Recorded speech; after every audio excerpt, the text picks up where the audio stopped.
भारत में tissue paper का बाजार बहुत तेजी से बढ़ रहा है, जिसका मुख्य कारण स्वच्छता, हाइजीन के प्रति बढ़ती जागरूकता, शहरीकरण और होटल, रेस्तरां, हॉस्पिटैलिटी क्षेत्र का विस्तार है।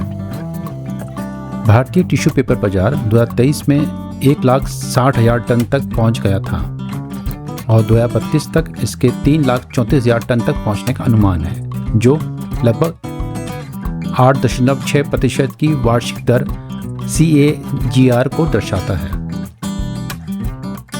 इस विषय पर हमारी मुलाकात मोर वैल्यू के निदेशक श्री विकास मोर जी से हुई।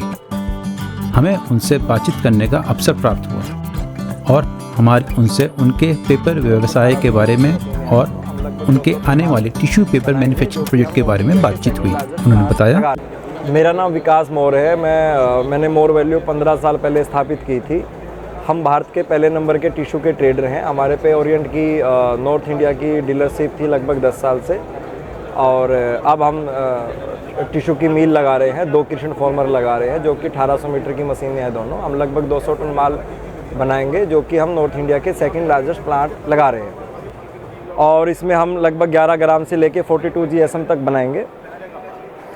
हम लगभग इंडिया का जो टिश्यू का बाज़ार है वो लगभग 20,000 टन का है, जिसमें से हम 3-3.5 हज़ार टन का हमारे पे बाज़ार है। तो हमने सोचा अब मार्केटिंग धीरे धीरे क्या हो रहा है, बहुत नए लोग आ रहे हैं, मार्जिन घट रहा है, तो हमने सोचा हम मैन्युफैक्चरिंग में चले जाते हैं।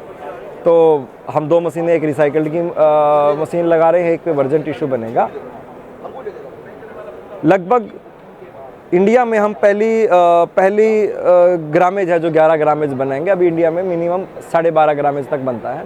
हम 11 से स्टार्ट करेंगे। बना सकते हैं 10 भी, बट हम 10 का हो सकता है लोगों पे 10 की चलाने के लिए मशीनें ना हो, जो कन्वर्टर लोग हैं, बट हम 11 बनाएंगे।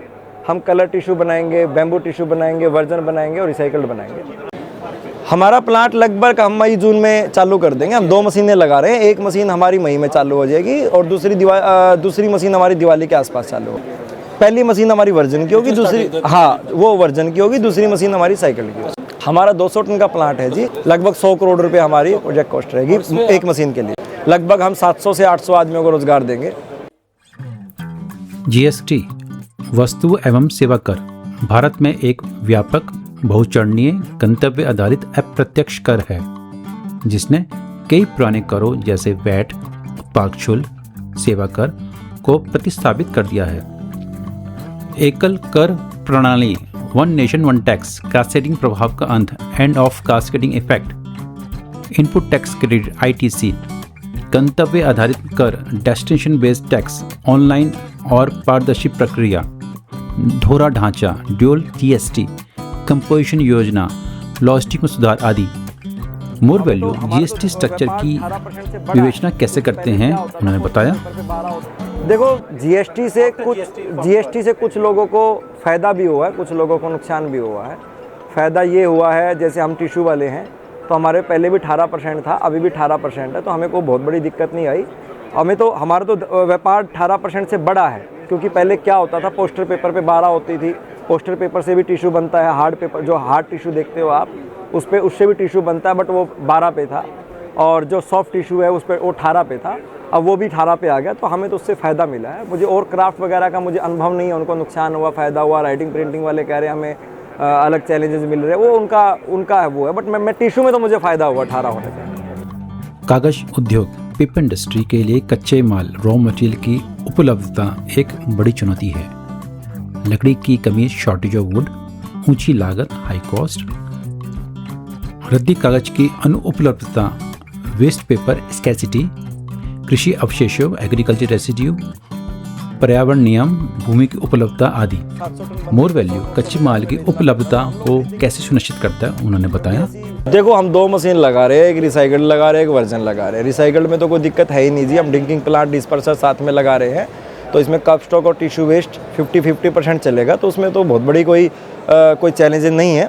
बट वर्जन में हम क्या करेंगे जी, जैसे इंपोर्ट करेंगे माल। यार दूसरी बात जी, इंडिया में भी बहुत अवेलेबल पल्प है। जैसे लोगों ने, मान लो उदाहरण के लिए, सेंचुरी बेच रही है आज की डेट में, नैनी बेच रही है। बहुत सारे लोग ऐसे हैं कि जिसकी 600 टन की प्रोडक्शन, उसके पल्प 700 टन बन रही है, तो 100 टन उसको बाजार में बेचना पड़ता है, तो हम लोग खरीदेंगे जी वो।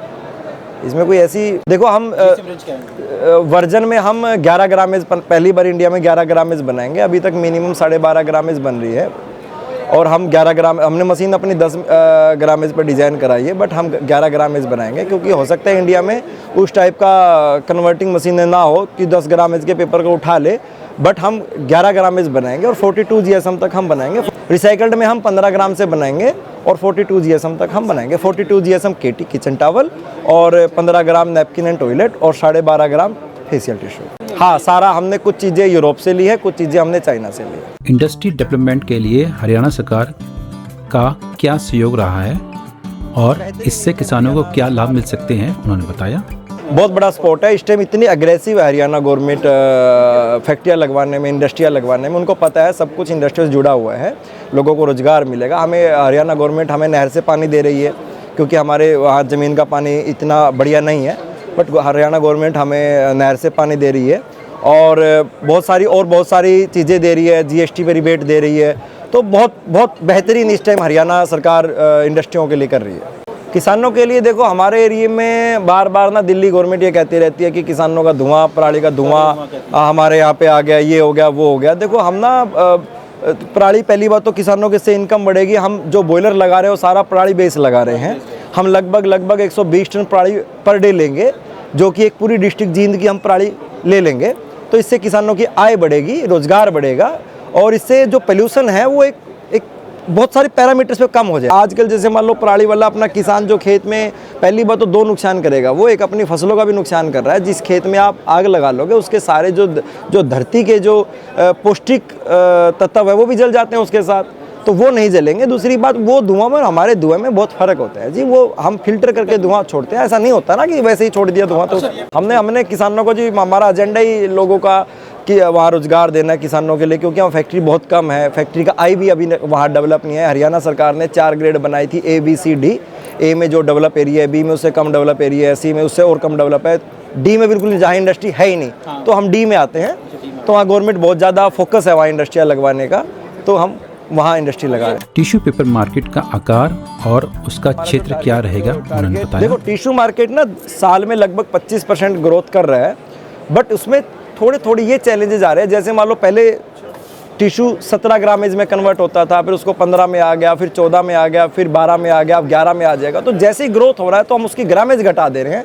तो मुझे लगता नहीं कि इतनी बड़ी ग्रोथ हो रही है, क्योंकि ग्रोथ हो रही है बट हम उसको ग्रामेज में कम कर देते हैं। तो वो ग्रामेज, मान लो उदाहरण के लिए हमने एक पीस उठाया, वो 17 ग्राम का उठाया, एक पीस उठाया हमने 12 ग्रामेज का उठाया, बट पर केजी पे तो हमने अपना कंजप्शन कम कर ली ना जी। भारत में टिश्यू पेपर बाजार, टिश्यू पेपर मार्केट तेजी से बढ़ने वाले क्षेत्रों में से एक है।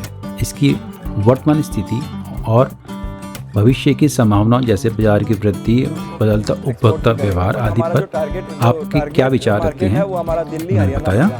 देखो, दिल्ली का बाजार है वो 2500 टन 3000 टन का बाजार है और हरियाणा पंजाब में हमारा फोकस है। हम बेसिकली हरियाणा से रहने वाले हैं। एक्सपोर्ट करेंगे, हम एक्सपोर्ट भी करेंगे, बट हमारा जो टारगेट मार्केट है वो हमारा दिल्ली, हरियाणा, पंजाब है।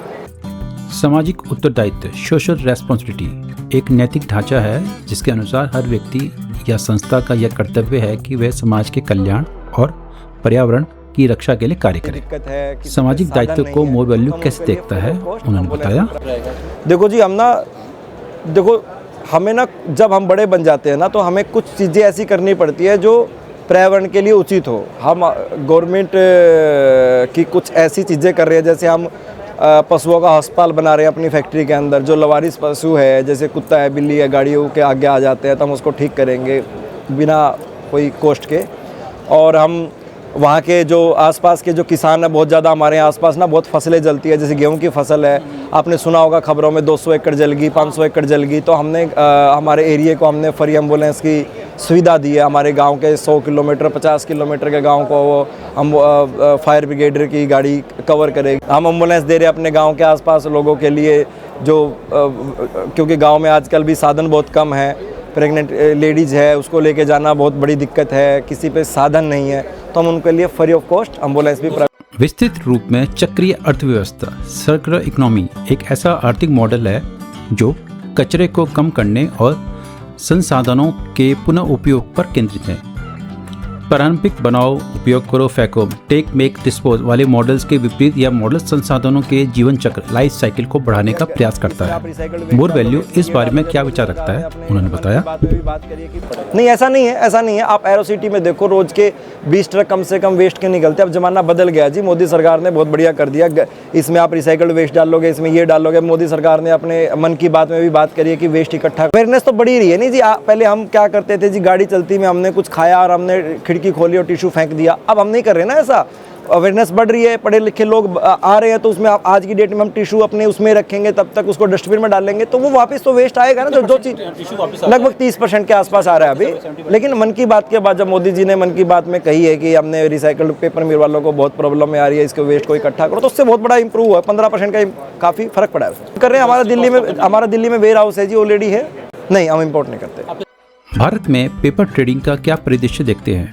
उच्च मांग होने पर पेपर की आपूर्ति को कैसे देखते हैं? अपने अनुभव को हमारी ऑडियंस के साथ साझा कीजिए, उन्होंने बताया। नहीं, ऐसा नहीं देखो जी, हम तो 15 साल से इंडिया में नहीं, ऐसा नहीं है, ऐसा नहीं है। हम 15 साल से जी पहले नंबर पे है। ओरिएंट के 4 फंक्शन हुए कि सबसे ज़्यादा माल किसने बेचा आसान भाषा में, तो 4 अवार्ड हुए। उनके 4 अवार्ड हमारे पहले नंबर के आए जी। सबसे ज़्यादा हम ही माल बेचते हैं इंडिया। हाँ, हमें ना जी क्या है, हमें ना एंड कस्टमर, देखो हमने डीलर भी बन के देख लिया, अब हम मैन्युफैक्चरिंग भी बनने जा रहे हैं। तो हमें ना पता है कि एंड कस्टमर को ना क्या चाहिए। हमें उसको पता है वो कहाँ खफा है मिल वाले से, कहाँ खफा है ट्रेडर से। तो हमने उन चीज़ों पे सब पे काम करके ना हम अपनी ऐसी पॉलिसियाँ ला रहे हैं। जब हम मई में चालू करेंगे तो वो उसको हमारी पॉलिसियाँ इतनी पसंद आएगी। पेपर तो चलो हम बढ़िया बना ही लेंगे, बट क्या होता है जी, सबसे ज़्यादा ना आपका प्लांट चलाने के लिए आपकी पॉलिसी मजबूत होनी चाहिए। हमें पता है कस्टमर को क्या चाहिए। नहीं, हम कन्वर्ट नहीं करेंगे, हम तो सिर्फ जो कन्वर्ट करते हैं उसको हम माल दें।